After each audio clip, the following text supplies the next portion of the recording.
Begin today the Gemara on the last line of Daf Yud with Beis Leime Pchas Nevela Tanoihi. So the Gemara before brought a few psukim that teaches us the halacha that we learned out from the Mishnah when it says Chafti b'tashlume niskai, that when a mazik pays for the damages. So, for example, if his ox gored another ox and killed it, now there's a dead carcass, there's a nevela. So you don't have to pay for a whole new ox, but rather you estimate the value of this carcass and then you pay the difference. You have to just pay to make up the difference of what its original value was to what the value is now. Not only that, the Gemara brought before another detail. If this nevela had a certain value as soon as it died, when the damage happened, and now by the time you come to Bezdin and the Bezdin paskins that you have to pay for this damage, its value went down, you only have to reimburse him for the difference of the original value that was lost when that animal died, the value that the nevela had then. Even though now there was a pchas, its value went down, but you still only have to make up for the difference of what happened at the time of the damage. So here the Gemara brings that it seems like that this halacha is a machlekes tanoim. Leime, shall we say, pchas nevela, this halacha, when the value of the nevela goes down. And you don't have to pay for that. You only pay the difference of what its original value was. Tanoi, it's a machlekes tanoim.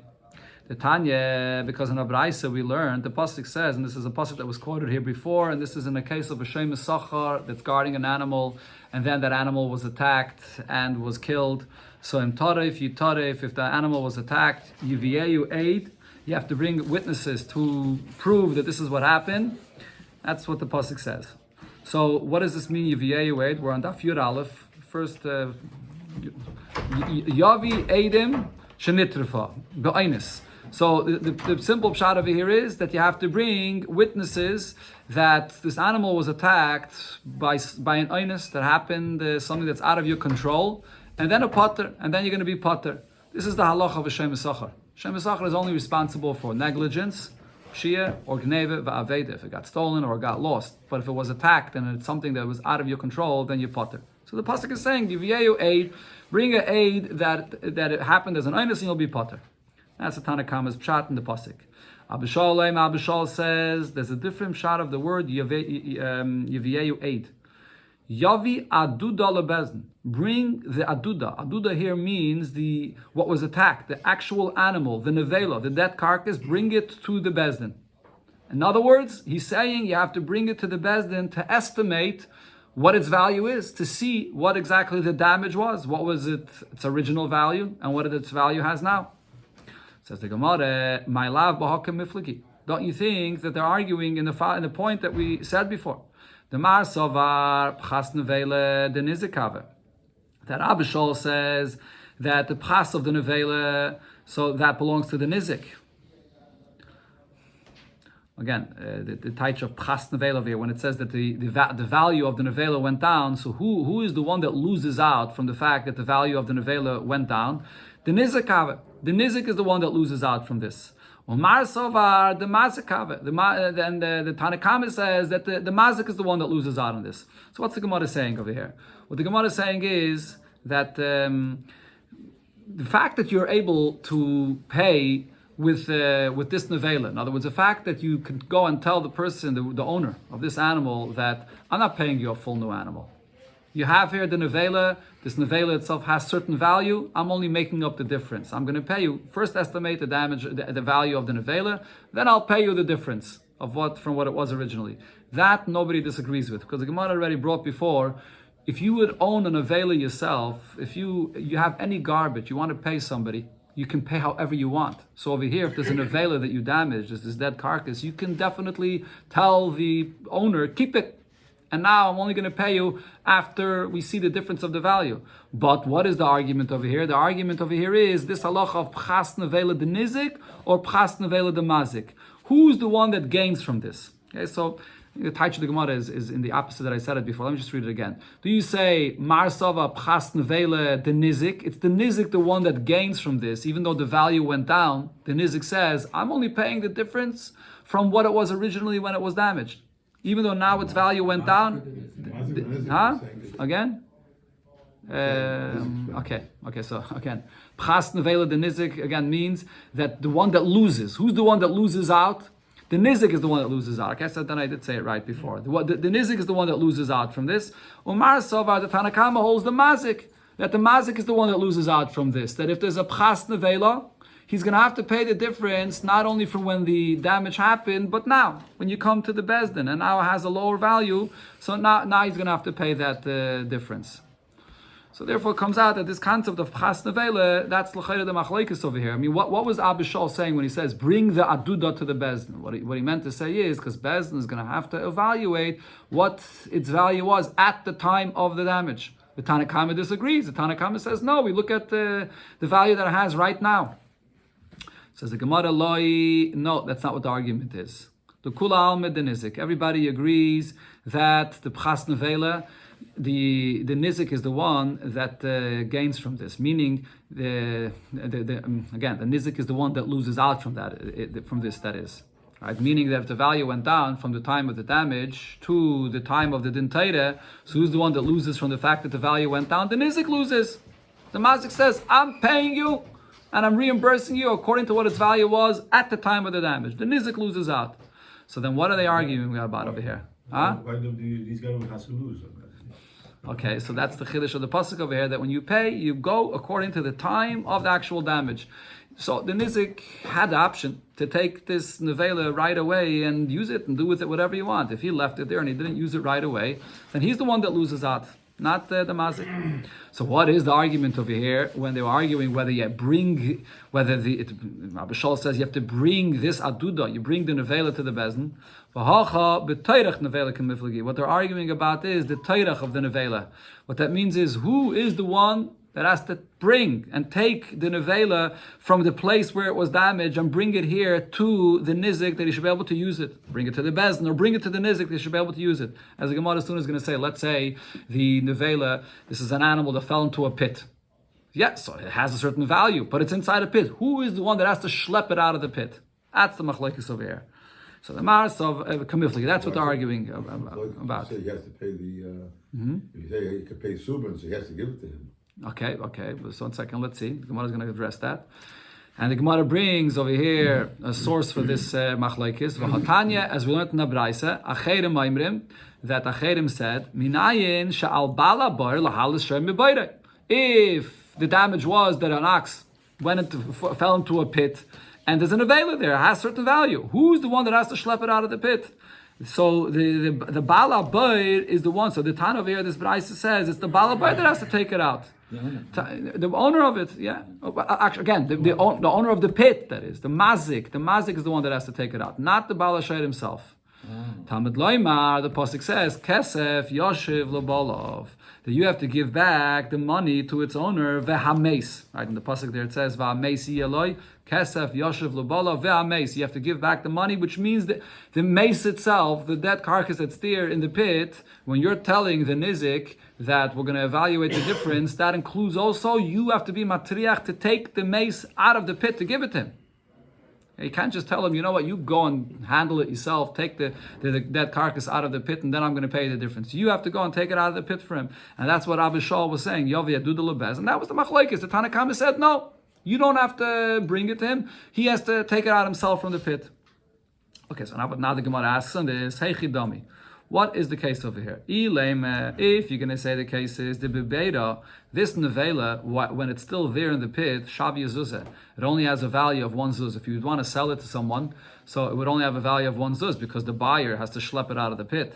Va'guda, but when you take it out to the surface of the pit, shavi arba. Now its value goes up. Now that it's here, that you don't have to schlep it out, so now it has a value of 4. So over here, this mazik, when we're saying that he has to be matriach to schlep it out of the pit to give it to the nizik, when he's doing this work to schlep it out, he's doing it for his own sake. If he only wants to pay the difference from what its value is now, so if he's going to keep it in the pit, the difference is going to be much more, because in the pit it has a value just of 1 zuz. If he's going to schlep it out, its value it goes up. Now it's available. It's on the top of the pit, so therefore now it has a value of 4 zuz. So this is not, you don't need a special pasuk over here to say, Kesef Yoshev L'Bolav Ameis, that it's the mazik that has to schlep it out of the pit. If he wants to pay the difference of less, so then he should take it out. Amalei, so Rava answered, not necessarily is there a difference in its value when it's inside the pit or outside. The case over here is the bebeira shav yezuzah. This nevela inside the pit, it's worth one zuz. Va'guda nami shav yezuzah, and outside the pit, it's also worth the same zuz. Sometimes you have a situation where this nevela, you can sell it to someone. Someone would be ready to pay the same price if it's in the pit and he has to schlep it out, or it's on the top. No difference. And that's the case with the pasuk is saying, even though there's no difference, but nevertheless, it's the mazik that has the obligation to schlep it out and give it to the nizik. Is this even possible? The very fact that you have to schlep it out, it should make its value much less. Says the Gemara, yes, it is possible, because if someone needs something, then the value will be the same. The Amri Inshi, you see people say, Kshura b'masa, a beam, selling a beam, say if it's in the city, and it's here, you don't have to deliver it from a far place. Bezuza, you can sell it to someone for a zuz. And kshura bedabra, you're selling him that same beam and it's far out in the field and he has to deliver it. Bezuza, the price is going to remain the same, one zuz. Sometimes you see the delivery or the tircha to bring it doesn't necessarily change the price of the item. So same thing over here, the price doesn't change of the value of the nevela, and still the pasuk is saying that the tircha, who's the one that has to bring it to the nizik, that's the mazik. That's what we're learning out from Kesef Yashav Labala Vehames.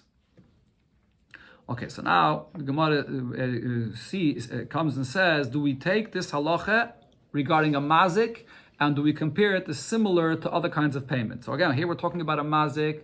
What does he pay? He doesn't have to give a brand new ox if his ox killed another ox. What does he do rather? He did nevela. You estimate its value that it was at the time of damage, and even if its value went down later, there was a pchas nevela. Nevertheless, you pay the difference of the value that was lost at the time of the damage. So Amar Shmuel says, this halacha only applies by a mazik. But ein shamin loy leganev v'loy legazlan. When it comes to a ganev, person that is stealing discreetly, or gazlan, of the open robbery. In both of these cases, when he has to return what he stole, so let's say it broke or died, if it's an animal, so we're not going to come and estimate the difference and so on. No, he has to pay a new item, fixed, in other words, a brand new item. Elol in Izakin. Only by a damage do you say that you give him the nevela and then you estimate the difference and that's what you pay. Okay, now there's actually machlokes rishonim about this, because over here in Rashi it says the pshat that I just said, that he has to give a brand new, if he stole a shor and the shor died, you can't tell him, here, take your nevela back and then I'll give you the difference of payment of you first take the nevela, then I'll give you the difference. Doesn't work that way. You have to give a brand new shor. That's Rashi's pshat. But other Rishonim disagree. Other Rishonim say that no, you could give him back the nevela that you stole, and then say, I'm going to pay you the difference. But the only thing is the pchas nevela. If the value went down from the time that it died and till now, when you're giving it back, that we say that the mazik is not going to gain from this. The mazik can say, I'm only giving you back the difference from what it was originally when it died. No, you have to give back from the difference the way it was originally. But as I said, Rashi says, no, you have to give back a brand new thing. And Taisus here brings, because it says, by Gzela, v'heishuvas Gzela asher gozal, you have to give back the entire Gzela as is. The halacha when you steal something is, you're kind of it, you acquire it, meaning you take full responsibility, that no matter what happens to it, you have to give it back exactly in the condition as it was in the beginning. You can't start saying, I'm giving you this, and then I'm going to pay you the difference. You have to give it back as is. That's Rashi's pshat.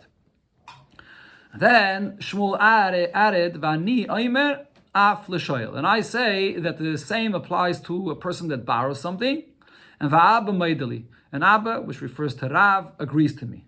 Now, it's not clear when he said that the same halacha applies to a shoyel, what was he going on? So, the shayla was asked, Hachi ka'ama, it was Shmuel saying as follows, Af l'shoyel shomin, that a shoyel is similar to nezikin, that he said in the end of his statement, that you do evaluate when a person borrows an animal and the animal died and he has to pay. So over here you do estimate the difference and he doesn't have to give a brand new animal. Is that what he's saying? And Va'abba Maidli and Rav agrees to him? Or he meant to say that a shoyel you do not evaluate the difference, and it's similar to the beginning of a statement, which is a ganev and a gazlan. You have to give a brand new animal without estimating any difference. And that's what Rav agrees to. Tashema, the Gemara says, I'll prove this to you because there was a story that happened. Person borrowed an axe from his friend. Tavret broke. Osla Kamei Rav, they came to Rav to ask this question. How does he pay? Could he give back the broken axe, which has some value, and then pay the difference? Or does he have to give him a new axe?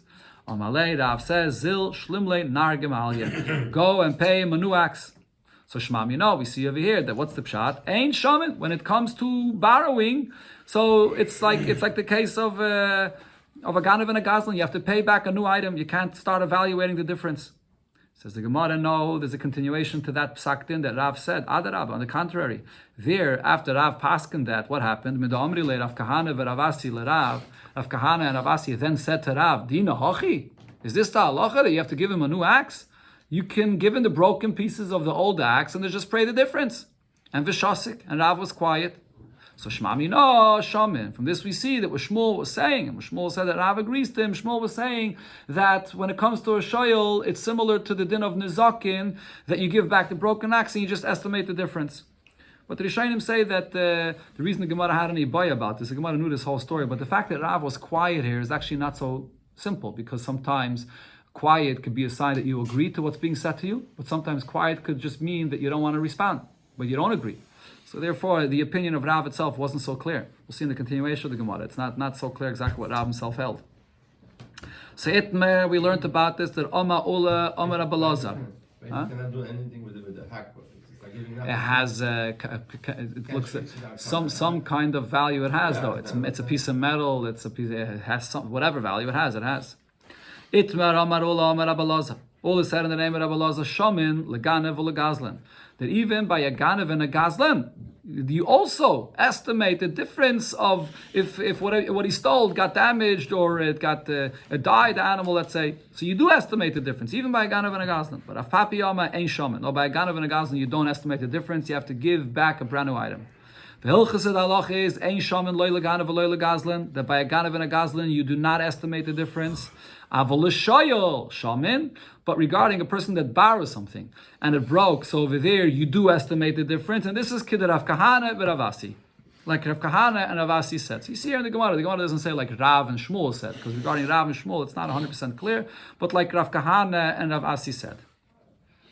Okay, now here the Gemara just brought this halacha in the name of Ula, that said it in the name of Rabbi Lazar. So because of this, the Gemara here is going to bring now a bunch of different halachas that Ula said in the name of Rabbi Lazar, and they have nothing to do with the subject that we're talking about, but these are just various different statements that Ula said in his name. Ula said in the name of Rabbi Lazar another halacha.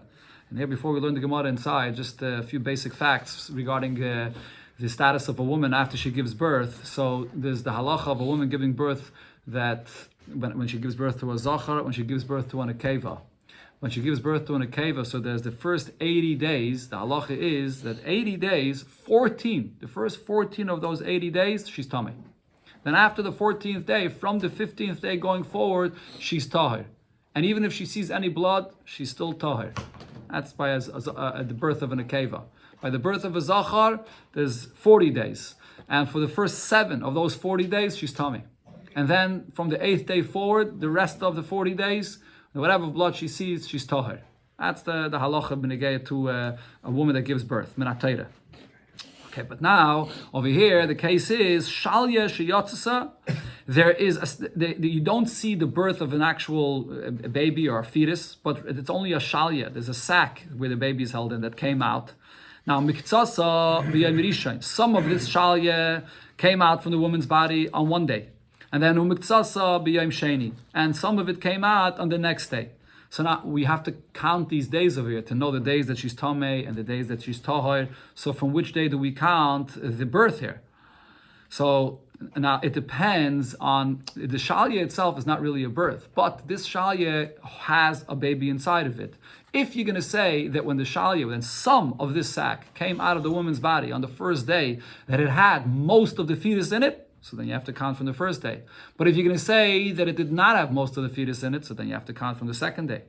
So the halach is, we count from the first day, because we say that perhaps even though only some of the sac came out on the first day, but nevertheless I had most of the baby in it, so therefore you have to count from then. So Amalei Rava says to him, "Ma daitich, what is the opinion? Your opinion? Why are you saying this? L'chumre, are you saying that we have to be machmer because you count from the first day that we start counting that she's already tomei from then? But if so, he says, chumre da'asilu de kulahu. This is going to end up being a stringency that leads to a leniency. Why?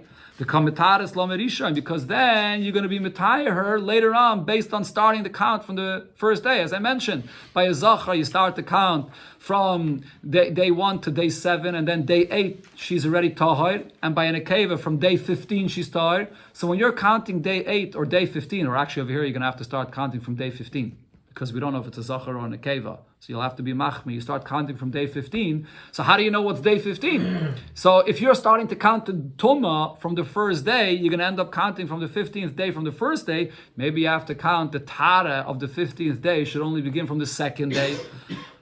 So he says, you're right. Elo amar Rava. So therefore Rava says, Lochosh chaysheshes.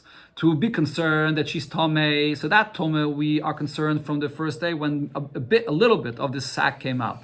But mimna le mimnia elo l'sheni. But when you count the days of Tara, you can't start counting the days of Tara based on the first day. You have to start counting from the second day. So you have to be machmer on both sides. You have to be machmer that she's tomei from the first day, but you also have to be machmer that her Tara doesn't begin until the 16th day after the first day. That was the halacha that Rabbi Elazar said. Now, this Gemara asks, "My kamashmal, what's the chiddush over here? The ain miktsas shalya b'loy vlad." We have to say that the chiddush over here is that when there's a little bit of a sac that comes out of the body, there has to be some of the fetus that's in it, even though you don't see it. But but there has to be some of the vlad that's there. And that's why we're chayshish, there's a suffix that maybe it's the roiv of the vlad that's there. And therefore you start counting from then. So Rashi explains, point that the Gemara is saying is, if there would be a room to say that the shalya that comes out of the body, the sac, is without any vlad at all, so then we wouldn't be chayshish for the tumah. Because the tumah is only if there's roiv vlad. But if you don't even know if there's any vlad there at all, so then it becomes like a svek. There's a double doubt over here. You don't even know if there's any vlad, there's any portion of the fetus in the sac. And then additionally, even if there is, you don't know if it's roiv of the vlad. So this whole halacha is based on the fact that we know for a fact that if there's a shalya that comes out of the body, there has to be some of the vlad there, so we have to be machmer that the tumah begins from then. As the Gemara, but this point though, Tanina, we learned this already. It says in the Mishnah, shalya sheyotzese. Second, shalya sheyotzese. This is talking about an animal. The halacha by an animal is if you shecht an animal and you find inside the animal a fetus or a baby that's ready to be born, but it was inside the animal at the time of shechita, you don't have to shech this animal, right? But if part of it came out before the shechita, so then you can't eat it without shechita. So what happens if it's a shalya sheyotzasa miktsasa? The sac came out of the animal's body, some of it came out. Asura ba'achila. So then, even if it went back into the body of the animal and then you shechted the animal, this fetus that's found inside the animal, or the sac that's found inside the animal, is going to be asur to eat. Why is that? Because simin vlad be'isha, simin vlad be'behema. When some of the shalya comes out, that's a sign that we have to be chayshish that roiv of the animal already came out, just like by Isha. If some of the sac comes out, we're chayshish that some of the sac includes in it already roiv of the vlad, and therefore shall be tamei. It's the same by a behema, that we say roiv of the vlad came out, and therefore you can't eat it with the shechita of the animal itself. So we see already over here in this Braisa or this Mishnah. I'm sure. This concept. What? If Roiv came out, then no. If Roiv came out, then you can't eat it with the shechita of the mother, because Roiv came out already before the shechita. Yeah. So the Gemara, there's no raya from there. Why? Because Yimi Mas Nisen, if it would be from that Mishnah, Avamine, then I would say the Yesh Miktsas Shalya B'Loi Vlad. That maybe the truth is that it is possible that if some of the Shalya comes out, some of the sac comes out, not necessarily that it had any Vlad in it. And therefore, really, you should be allowed to eat it without any shechita. Why does the Mishnah there saying that it's not allowed? Gzeira miktsasa to kula. It's just a gzeira. We're geyser that if the whole sack came out, even if you see no fetus there at all, that it's going to be aser.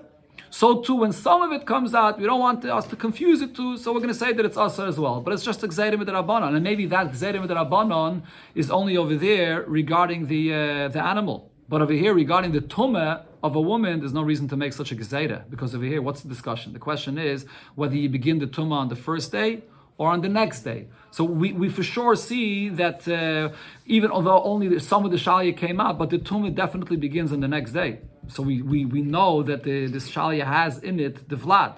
So there's no reason to be geyser that a person is going to think that there's no Vlad over here.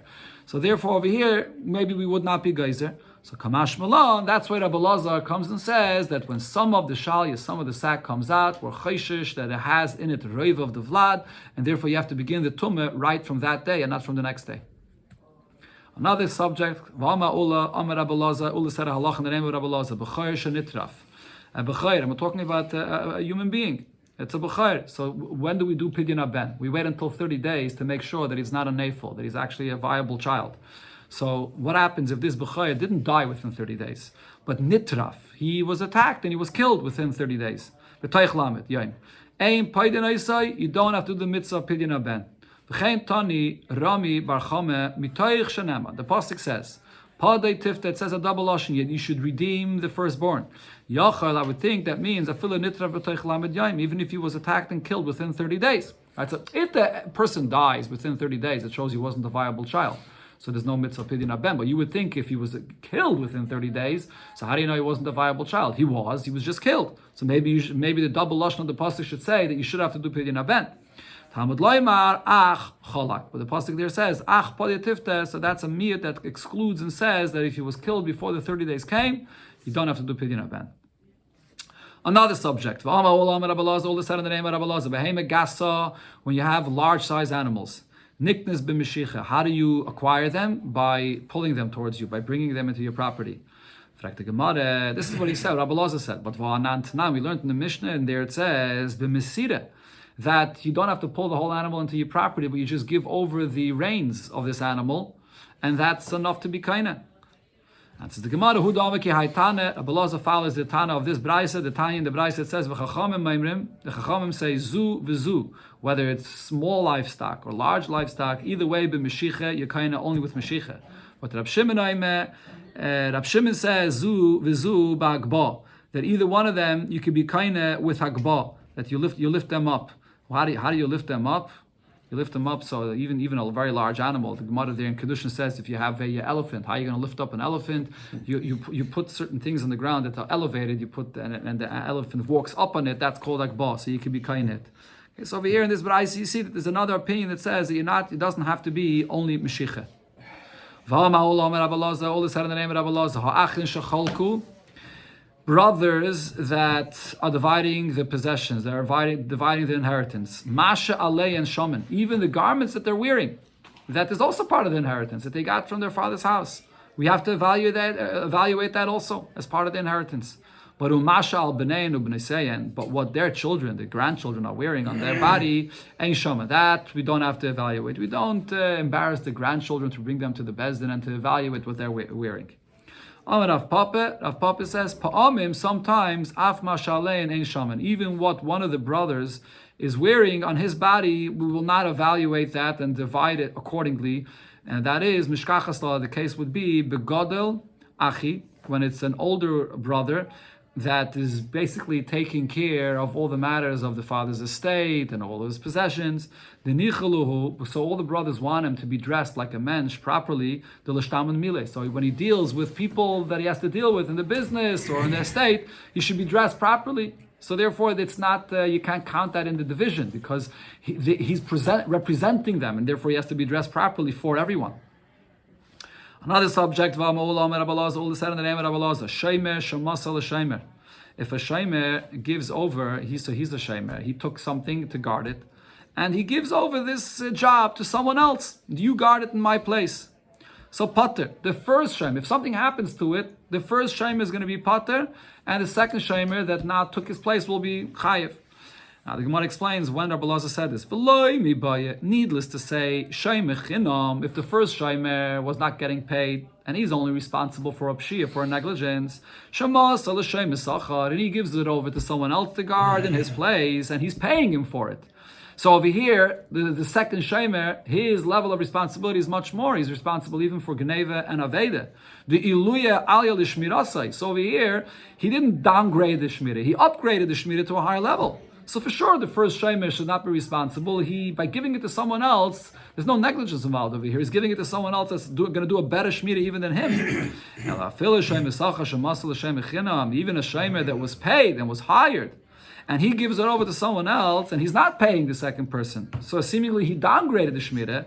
The hashta grui gara l'shmira, say it's a level lower of shmira, nami pater. He's still going to be pater, because he can say, shaharei masala bendas. I gave it over to another person that has a mind of his own, has the awareness, and he has the obligation to guard it. So if he didn't guard it, it's his responsibility. I'm not chayi for this. That's Rabbi Elazar's opinion. But Rava disagrees. Rava says, Shaymer, Shamasar, L'Shaymer. If a person owns something, he gives it to one person to guard, and that person gives it to someone else, chayiv. So if the second person, any loss happens, the original Shaymer is going to be responsible. And I hear he explains that it goes in the reverse. Needless to say, if the first shaymer was being paid and the second shaymer he gives it over to, he downgrades. He's not being paid. The gru he got it, so he downgraded the level of the shmira here. Even if he upgraded the shmira and he gave it to the second shaymer, then he's paying him. Chayiv, the first shaymer is still going to have to take responsibility for this. Why? Because the owner says, "Why did you give it to the second shaymer? I gave it to you. At mehemnesli b'shvua. I gave it to you, and even though I only gave it to you as a shaymer chinam, but I gave it specifically to you because you are trusted to me. If something will happen to it, and you'll claim that there'll be a pshia, so then the halacha is he'll have to swear to back up his claim that a negligence that again, if he'll claim that there was no pshia, that is, if the shaymer wants to swear that he was not negligent, so the owner says, I trust your shvua. That's why I gave it to you. But this individual, I don't trust him. If he wants to claim now that he wasn't negligent, I don't trust his shvua. So therefore, I'm not going to be chayiv when. I'm not going to go to the second shaymer to collect it from you. The first shaymer is the one that's responsible for it. That's why I gave it dafka to you, because I trust you more than him.